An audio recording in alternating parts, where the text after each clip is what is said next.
Hapaday Tantira, welcome to Marianas Stories, where we are chatting with ordinary people with extraordinary stories.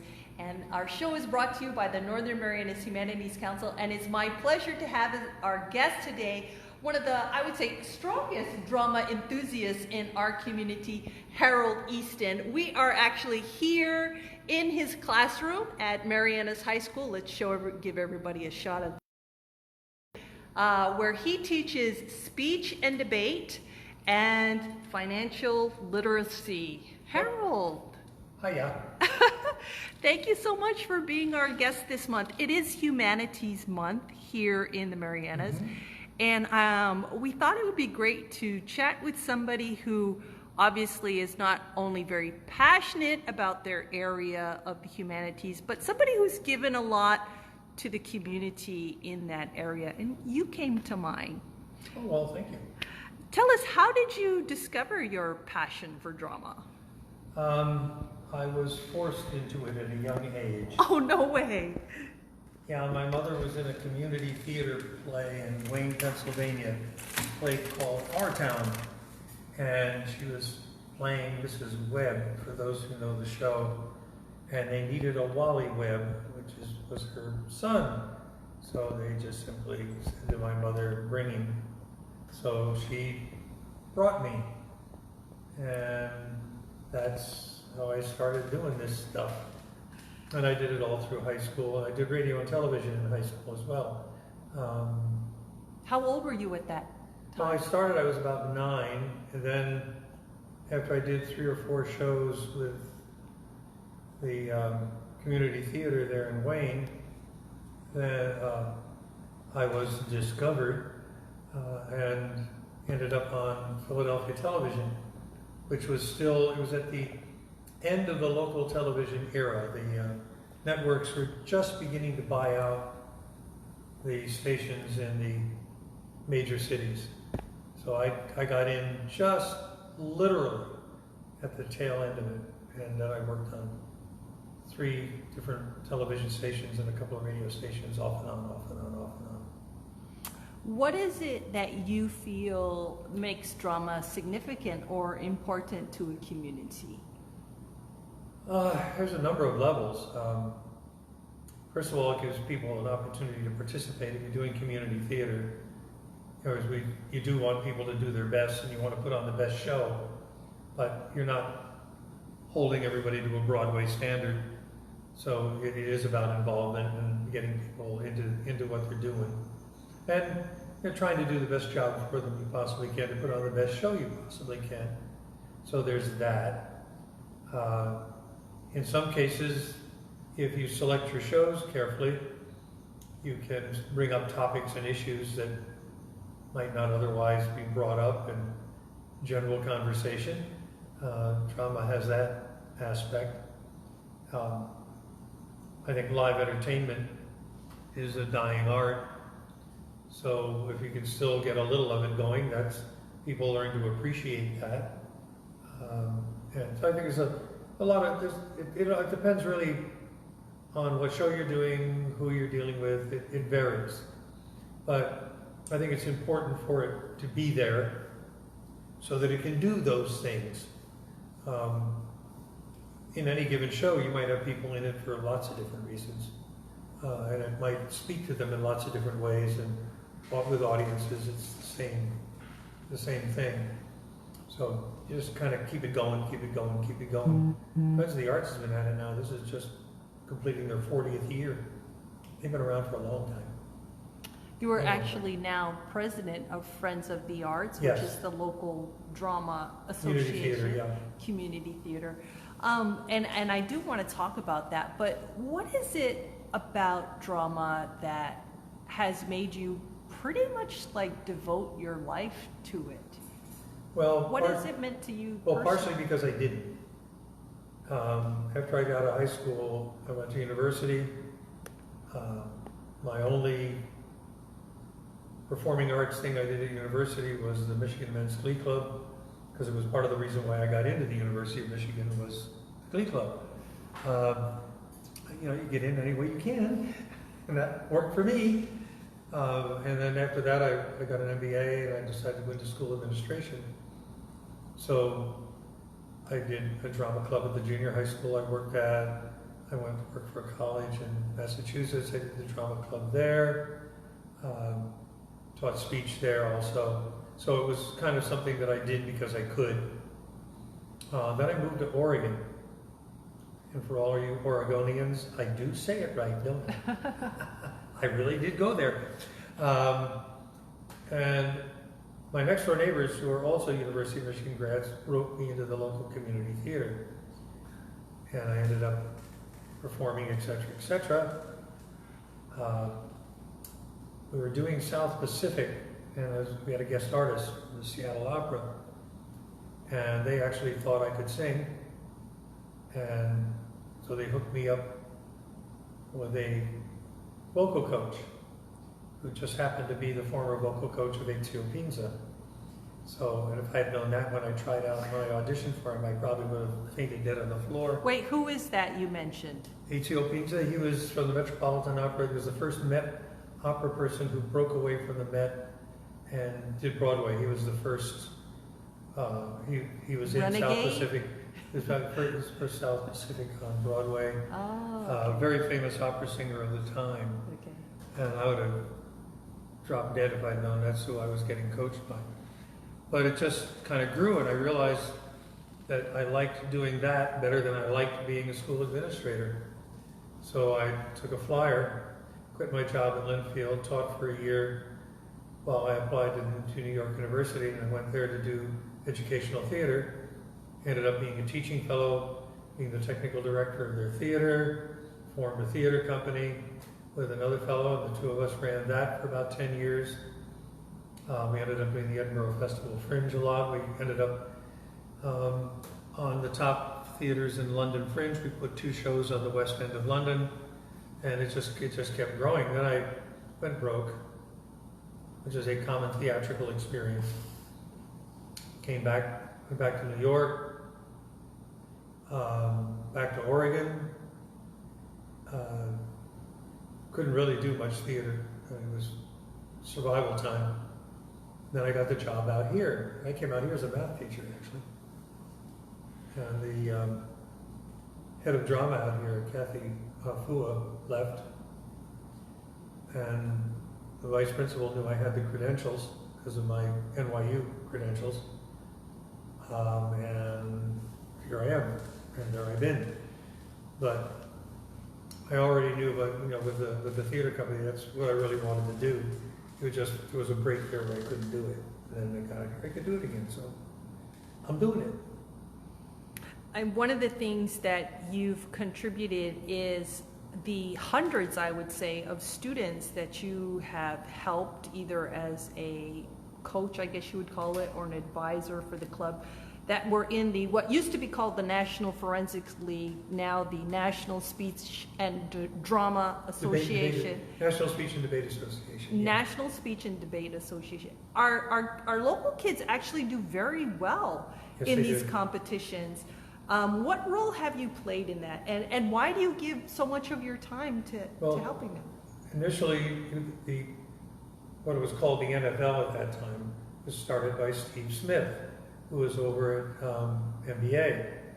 And he wanted to get one of the public schools in, and so I was logical, because I was the only public high school at that time, obviously. And I was teaching speech and drama, so he wrote me up, invited me in. So I worked with him, and he expanded it to the middle school. I convinced him we should bring the Thespian Society in, because Kathy had a thespian troupe here, which disappeared the first few years I was teaching, but then said we wanted to bring that back, so that came in. Math Court came in along with that, and Dora spun off on that.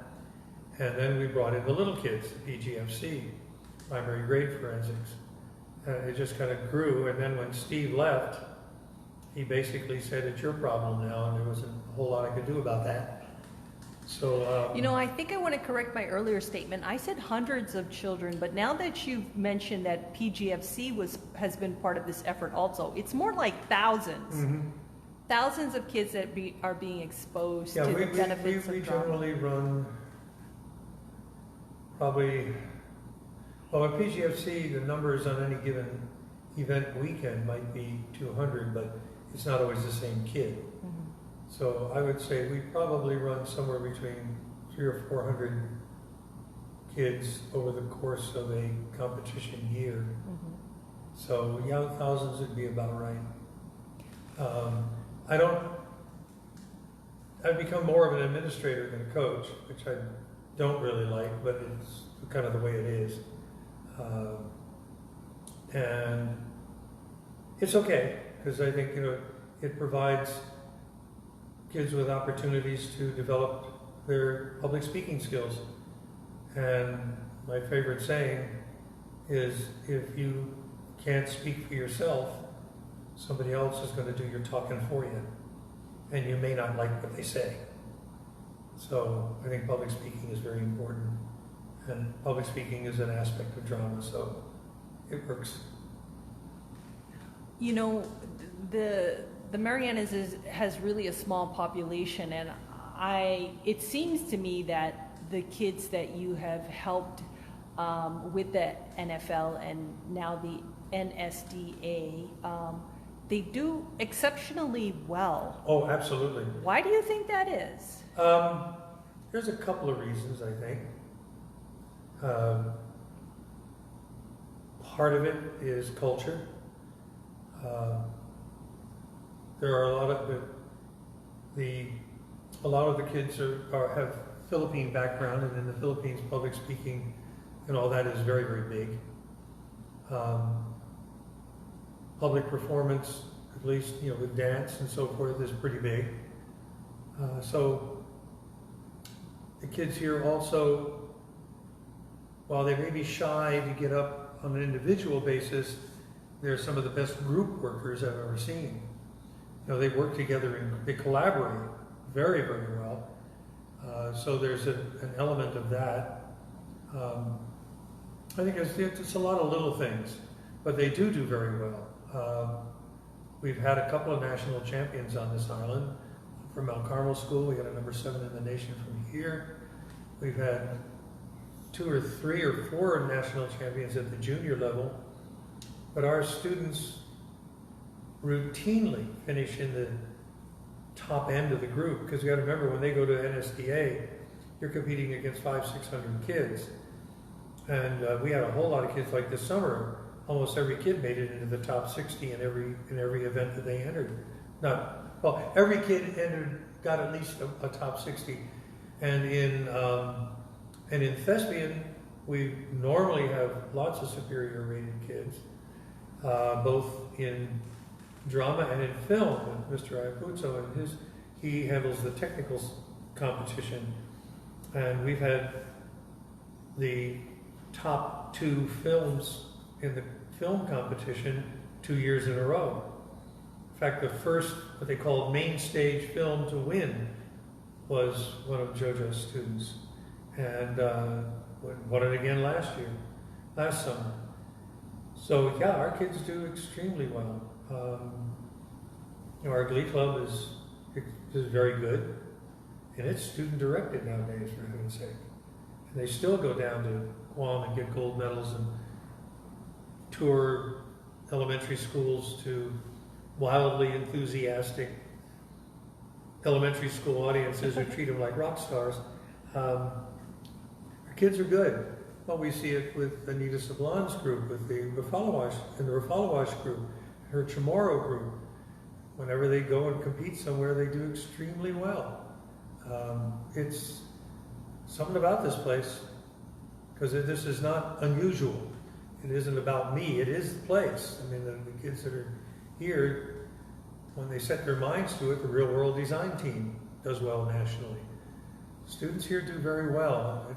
It may be to some extent a combination of cultures. You got the Filipino culture, the Korean kids, the Rafalawash kids, the Chamorro kids. There's a little bit of something comes in from everybody that affects the students in some way. I can't really explain it, but it certainly is true, because it certainly does work. And they do very well. When you finish in the top 15% or 10% of the nation, when there's 2,000 or 3,000 students at a national competition, and probably another 10,000 students who never even made it there, because NSDA is huge. If you can finish in the top 10, 15, 20%, you're not doing bad at all. I mean, you're really way up there. And we're that way, and it's every year, not just once in a while, it's all the time. Doesn't matter which coach, which kids, just ongoing. It was really kind of cool. We mentioned earlier that you're now president. I know you've served several roles under the Friends of the Arts. And one of the things that stands out in my observation is that you get these kids involved with actual productions. You give them real responsibilities when it comes to productions. Well, the main reason, one of my main reasons for getting involved with Friends of the Arts some 20 plus years ago was so that the students had some place to go to work with adults, which I thought was pretty important. And it's like in the virtual play that we're doing now, Tragedians Anonymous, it's a mixture of adults and kids. All the film tech is being done by students, and they're good at it. As they say, Mr. Puzo teaches a damn great course. And yet there's also a lot of adults in the show. There's adults in the show, so it gives a chance for the kids to interact outside of just a high school play. Mm-hmm. Although we do that too. So that was part of that. And community theater was my roots, so had to do that. Dr. Fishman Tudor just left the island this year, so I inherited her long-standing position and I guess it's the same way I got into NFL, I inherited it. Well, who wants it? You're most qualified. Okay. Well, speaking about taking on another role or a new role, you have served in every position, I would say, on local productions, from producer to actor to stagehand, probably everything in the book. Is there any particular thing you prefer to do personally? Well, I think to me, the most exciting position in theater is stage manager, without a doubt. No doubt about it. Mainly because the stage manager has to do everything. No, it's true. And in professional theater, a lot of people don't realize that when a show goes on Broadway, the director stays there through opening night and maybe 1 or 2 nights long, and the director's gone. And all you got is the prompt book, which has all the director's notes in it and everything that's going on with the show. Stage manager is running the performing part of the play. It's all theirs. Your technical director is coordinating the tech, but the stage manager is the stage manager that says the lighting didn't work here, this cue was off there. So the stage manager is involved with the tech. It's going to be the stage manager that reports issues with costumes. If somebody else doesn't do it, it's the stage manager. A new star comes in, it's the stage manager that directs them into the show, directs the replacements. Stage manager does everything. And I had never done that until I went to Oregon.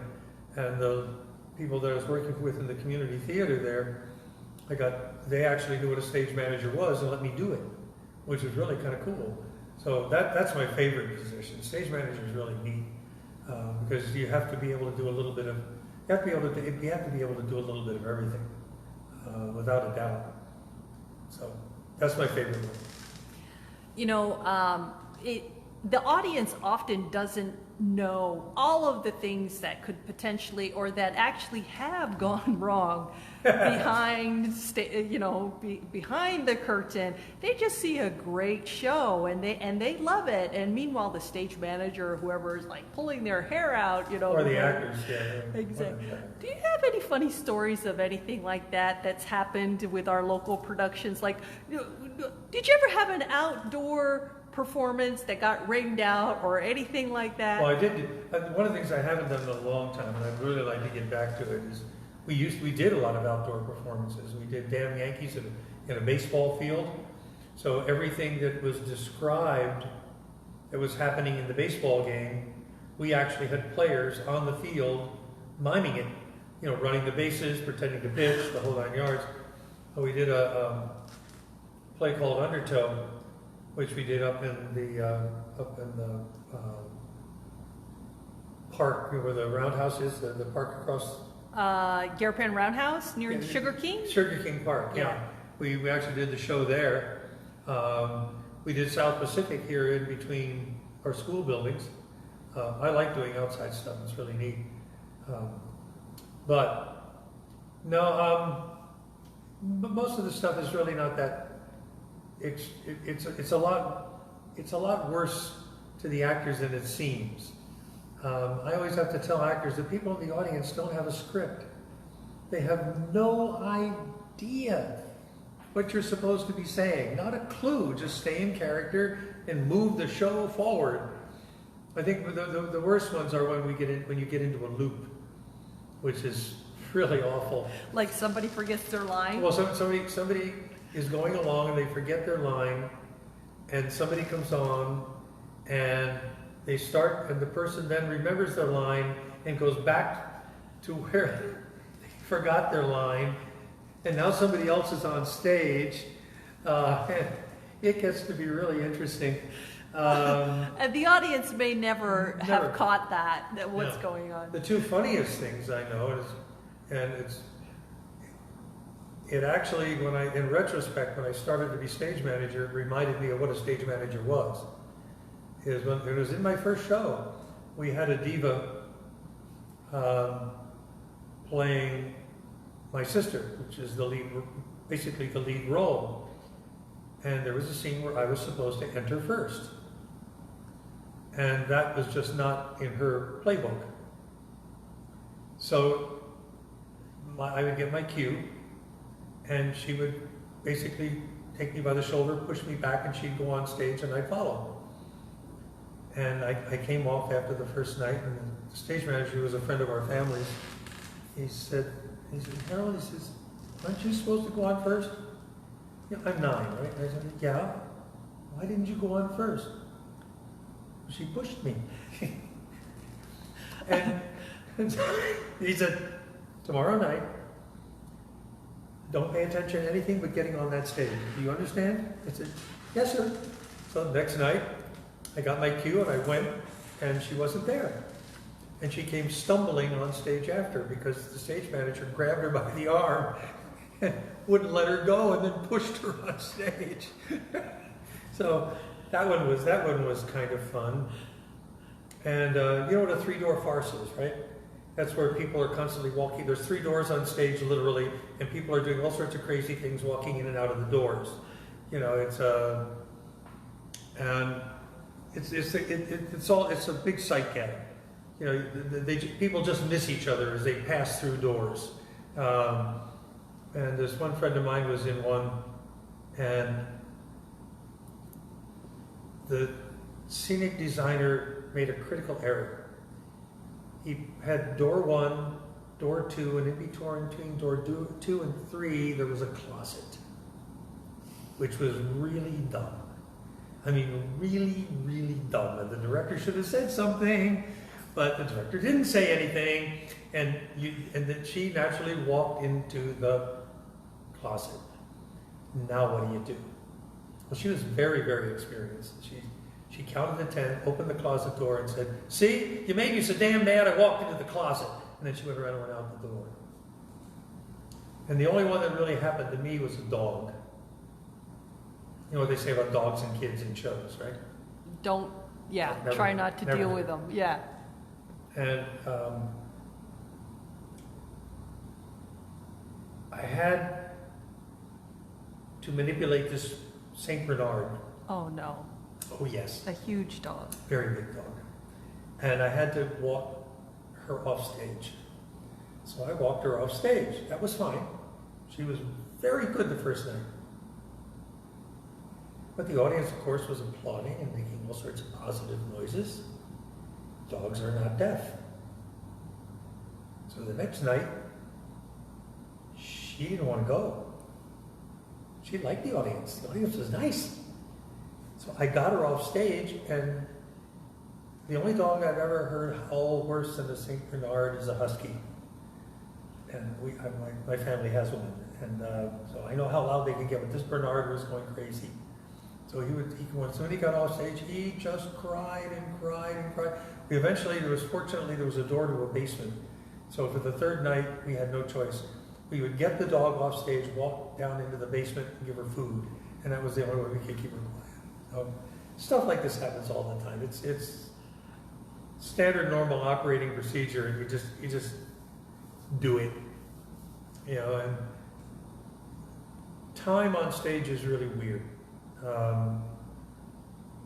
know, you forget a line, and it may be for the count of 3 before you come up with what you're going to do. You know, which is you come up with some sort of substitute line, and the other people on stage will pick it up and move along.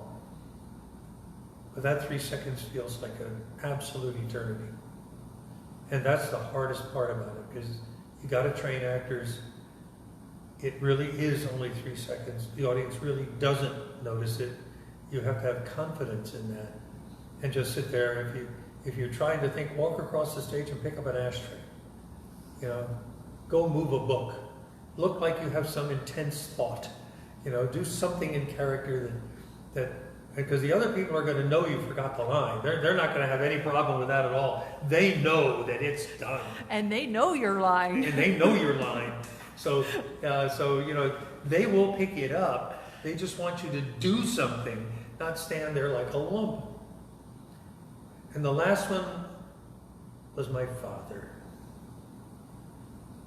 because we got him in shows too. And I was in a show where death traps me up a tree.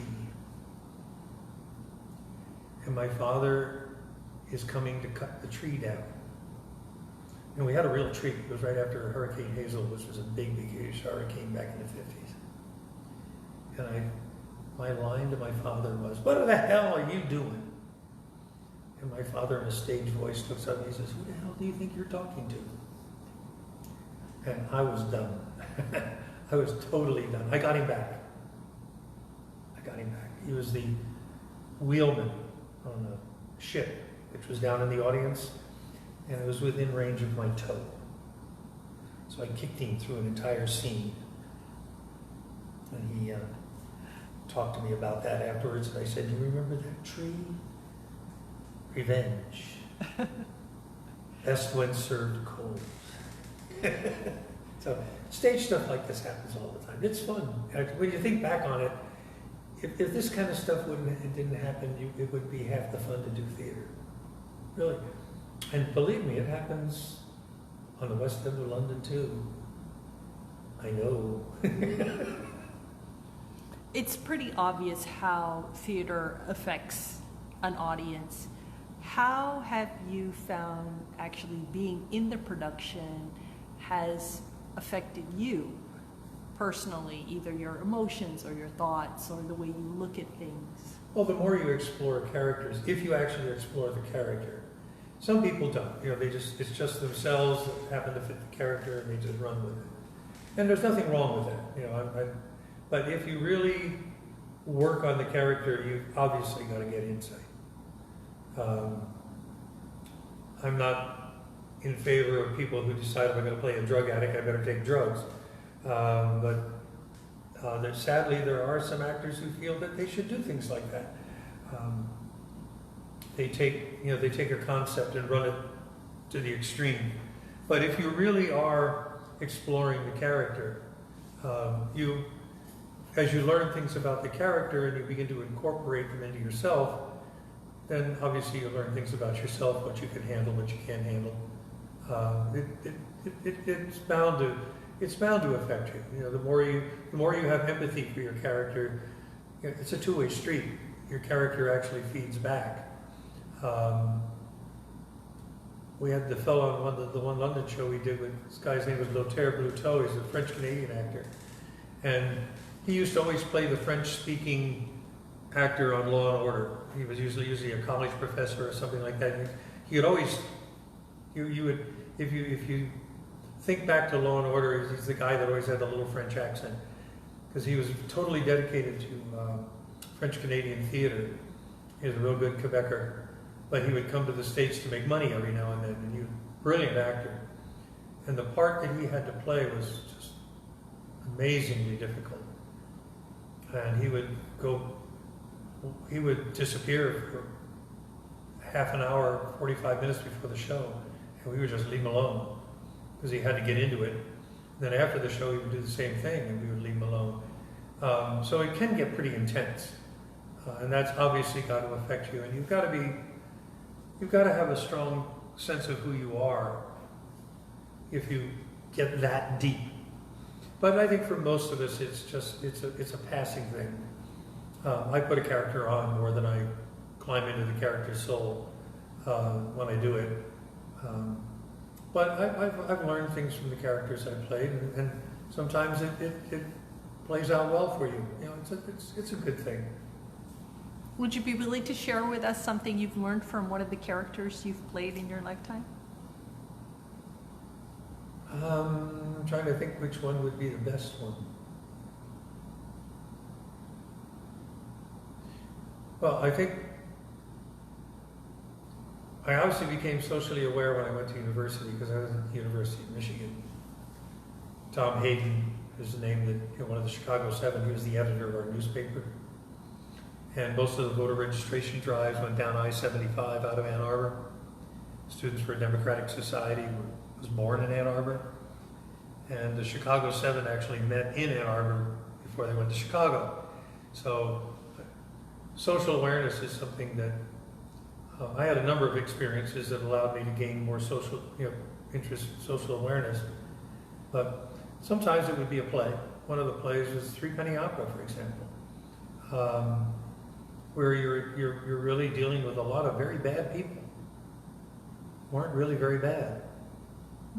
As you begin to get into, there's more fat. And I think it's like that with a lot of shows. You learn that there's more sides to people than what may be obvious. What may be obvious. It's one thing outside of theater. I became aware of things. Playing characters, you actually have to explore those things you're aware of. You have to build backstories. Right? Where did this character come from? Why are they there? Why do they think this way? Why do they think the way they think? What are they? If you're really going to try to do it, not everybody does. I do, because it's what you do. It's not bad if you don't, but if you do, it has its rewards. It also has its dangers. Some people go way too far. Marilyn Monroe is alleged to have gone way too far. That it was something, she got into method acting, which was just something that she couldn't handle. That's at least one of the alleged rumors as to her issues. So people can go over the top, but you can do that in any field or anything, I guess. So you can't just blame it on acting, I guess. So what is your situation now with COVID-19 and not being able to interact with the kids face to face? How are you able to convey these concepts to them? It's not as easy, but we interact. They watch with the speech class. The drama one I haven't done yet. I'm only working on the speech one. But we look at TED speech. They're looking at TED speeches and analyzing. Did the speaker make eye contact? How did the speaker get their audience involved? one we just saw had a speech impediment, which nobody noticed because she was very enthusiastic, she made good eye contact, that it washed right past them. I think maybe 2 kids spotted it. I would spot it only because that's what I do for a living.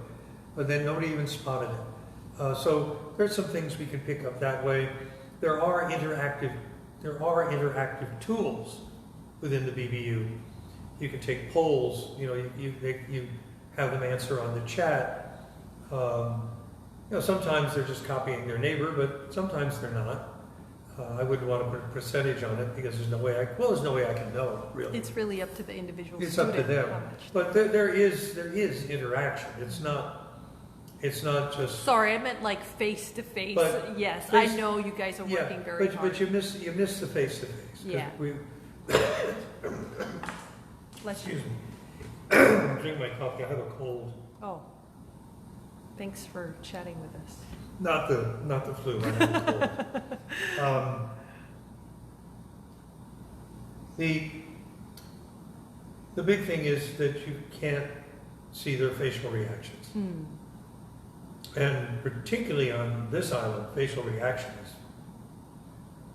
big time. Big time. I learned that the first time I went teaching. I asked a group of kids, everybody get it? Nobody said anything. I said, did everybody get it? Still nothing. I kept wondering why they kept going. And I'm sitting there going, what's that? You know, what? You know, I had no idea. I didn't have a clue what that meant. To me, that was what you did when you're surprised. Huh? You know, I don't know. You know, so, but you know, face language is big out here, real big, and so I do miss that. Yeah, but it's not. We're not. It's not. I guess what I'm trying to say is we're not in a situation where it's One way. where it's totally one way or Yeah. totally impossible. Yeah. We do get interaction. We just don't get as much. And that's the way it is. You know, you got to deal with what you got to deal with. I do have some students that come in, and that come in, so I have some face-to-face, but that's why I much prefer doing Zoom. But with the Tragedians Anonymous, we did it on the Zoom platform. So obviously we could see each other, and that was good. And we could work on facial reactions and that kind of stuff. And I'm hoping in a month or two, I'm going to start saying to the kids, right now I'm hands off, but in a month or two I'm going to start saying, why don't you turn your camera on? And if we really do go into hybrid, then of course they'll be in class for part of the time, and so that'll come back. But I think all the teachers miss that. That's not just a drama thing. It's just a human interaction. It's nice to see who you're talking to, and it's and it's really bad now because it's with the masks, you're totally dependent on eyes. That's all there is, and occasionally the lifting of the mask slightly if the cheeks go up and down. There's not a lot you can do, folks. So what's on the horizon for you, whether it be with Friends of the Arts or professionally? You've already, I think you said 25 years you've been here? 23. 23. Came here in '96. And I know you have a couple things in the pipeline. What's ahead? Just keep doing what I'm doing as best as I can do it. It's one of the reasons I really like getting into theater. Sure as hell wasn't for the money. I mean, I make more money teaching than 99 or 98% of the actors in the world make. Acting is, we see all these rich guys, these rich actors, and ever since I've even remotely related to the business, that's the top one, maybe the top 1 or 2% of the actors that are in equity really make money. Then the next percentage or two make enough to live on, and then the next percentage make enough to call it a part-time job, and after that, it's forget it. But I like doing it. So, and that's one of the good things I learned. I definitely learned is that theater is something you can always do. If you're into it, you can do it. Like one of my box office managers when I was at NYU was flat on his back in a wheelchair, spina bifida, would never move, would never leave that chair, ever. But he could run a box office. He could write publicity. I mean, there's jobs in theater that you can do flat on your back and nothing moving but your mouth. And your brain. And your brain. That's certainly one of the things that I like about it. It's just, it's really my call. Am I interested in going back into the professional world again? No. Been there, done that. It was good. I enjoyed it. But it's a very difficult scene, and yeah, I'm happy doing what I do. Or as I tell people, if I wasn't happy doing what I do, I wouldn't do it. I mean, nothing stops, nothing is forcing me to do it, so I'll just keep doing it. But we have some Friends of the Arts does have a show. Bit of Broadway's coming back, so if there's anybody that wants to sing their most favorite Broadway song, let us know. We'll get you in there. What we do is it's an audition. It's a phony audition. The setting is an audition, and people come in and they sing their song, and we do some. And one of the fun things is we do some stuff that's off stage. And what we do is we take scenes from plays and then change its purpose. And this is going to be part of the... It's all virtual. And what's the name of this production again? It's called Bit of Broadway. We've done it 3 times. This is our 3rd time to do it. Friends of the Arts has done this thing. So what you're saying is that somebody could participate in this without actually necessarily being a great singer, because Yes. they're auditioning. That's right. As part of the play. Yes. Oh, that's exciting. Right? And we have one, I think there's one scene that the Butchers are probably going to do. David and Helen Ann, who've been in the show for a little, they've actually done this show, I think, all 3 times. We're taking a scene out of The Odd Couple, where they're arguing over something, and we're just fitting it into that audition environment. It's going to be virtual.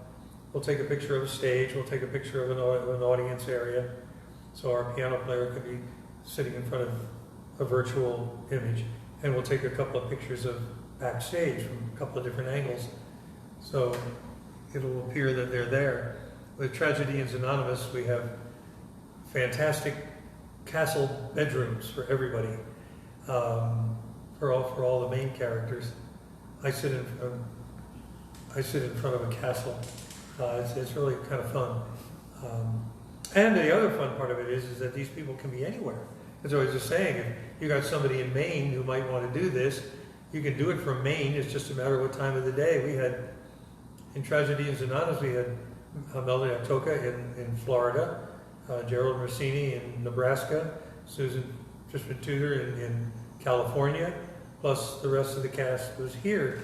So when we do our filming, or recording actually, we did it between 8 and 10 o'clock in the morning on a Saturday and a Sunday morning, because that was between 6 and 8 o'clock at night in Florida, right? Mm-hmm. 5 and 6 o'clock, 5 and 7 o'clock at night in Nebraska, yeah, and 3 and 5 o'clock in California. So it was the time of day that it's the one time of day where we were all up. So rehearsals at night, which we did, and Melody, bless her, actually showed up. But we're 11, that one was a little bit rough, especially for California. We had some 2 o'clock in the morning things going on there. So, but there's some interesting side benefits to this virtual thing. Well, our national competitions this summer were all virtual. Our NSDA kids, it was a virtual international competition. The Thespian Festival was virtual. So we learned a lot by doing that, and it gave us the confidence to give it a shot. And the Zoom platform is very flexible, very, very flexible. And we're now doing our competitions, our NSDA and JSDA, PGFC, Thespian juniors and seniors. We're doing it all virtual. and that works. Christine Wolf set up the basic platform, and the board chipped in on a lot of the ideas on how to pull it off, and we drew on our experience this summer with the national stuff. So that worked. So there's some benefits to this. Still, there's opportunities. Oh yeah. Yep. I really want to thank you for making time to chat with us today, and also thank you for all that you've contributed to our community and to the young people here, helping them in this area of speech and drama. Is there anything else you'd like to add before we go? No, I just hope people get involved. We're in a sports culture now, in a video culture. But there's some things to be learned by doing things live and in person, and things to be gained by it. And I think that people that have not explored it want to give it a shot. It's not, you're not going to die, and you might actually find it to be kind of fun in a strange sort of way. I enjoy. We have, with Tragedy is Anonymous, we put together a team of Shakespeare experts. And they're very smart. They're very, very good. They're all between 1st and 5th grade. Oh no. And they're absolutely hysterical. The biography of Shakespeare, famous words that Shakespeare created, and quotes from Shakespeare. Yeah. But I say there's lots of things getting involved in theater can do for you. And it opens some doors and things like that. And what I like to tell my kids is, it doesn't matter what community you move to in the United States, there will be a community theater there. And the theater you do here is the same as the theater they do there. Theater's been around. Western theater, documented Western theater, has been around for over 2,500 years. And people that do it, stage manager's a stage manager, an actor's an actor, a producer's a producer, a director's a director. They have more in common than they have difference. And if you're looking for a place to start to figure out where in the community you fit, you could make a lot worse choice than going to the local community theater and saying, I volunteer, because I guarantee they'll take it. Mm-hmm. Always looking for volunteers. It's a great way to connect our local community with where the kids go in the future. Yep. Mm-hmm. And good for them. It works both ways. People come here and we get it. We have 2 or 3 people in this play coming up that, oh, you have a community? Oh, yeah, I did community. Oh, yeah, I could do a part. As long as it isn't too big. Everybody's, as long as, and I lie. I always tell them the part's very small. Well, we've been chatting today with Harold Easton. He is a drama enthusiast and a teacher here at Marianas High School. We are actually here in his classroom in Building D, and as you can see, all social distancing is in place. Harold, thank you so much for making time to share with us today. We drama people love talking about ourselves. What can I tell you? We'll see you next month for another edition of Marianas Stories, featuring ordinary people with extraordinary stories, just like Harold. Thanks, Harold. Thank you. See you guys. Bye.